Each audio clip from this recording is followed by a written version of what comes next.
For any consumers that are looking to purchase an electric vehicle in 2025, they're going to be in a rush because of the passing of the big beautiful tax bill is going to eliminate that $7,500 tax credit that was available to EVs as of September 30th, 2025. So if consumers can rush to get a vehicle before then that meets the criteria, they can still qualify for the credit, but after that, the credit completely sunsets. But even for those consumers that are rushing to get into an EV, they have to know it as a use it or lose it or credit that could require some tax planning between now and the end of the year, which we're going to be covering in this video. Now, when they passed this new tax bill, it wasn't a reduction in the credit.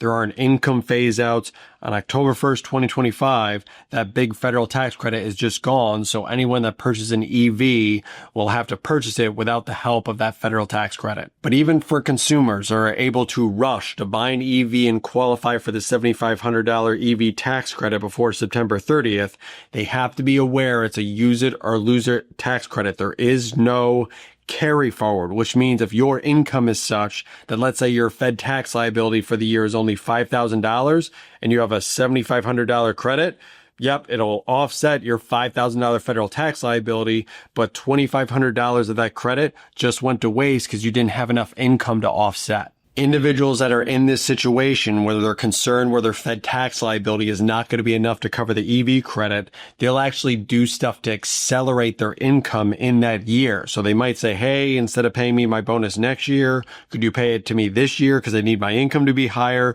You could do Roth conversion. So Roth conversion potentially increases your taxable income for the year. Or let's say you sell something in your brokerage account that results in a short-term capital gain, tax to order income tax rates. So there's a few maneuvers you could use to essentially to increase your Fed tax liability on purpose to use up the full credit. When people ask why it's being eliminated, there's essentially two sides of that fence. The people that are supported saying, hey, the EV market is matured enough, prices have come down, there's less need for this tax credit. And then the one that were more opposed it saying, hey, they got rid of it because they had to pay for more stuff that passed in the big beautiful tax bill, which there's probably some truth to that as well. This is one of the many, many tax law changes that were made as a result of the passing this big beautiful tax bill. There's other changes like increases to the SALT cap, tax-free tips and overtime, increases to estate tax exemptions. There's so many changes that we made a series of videos, and I'll include links to those videos in the description of this video below.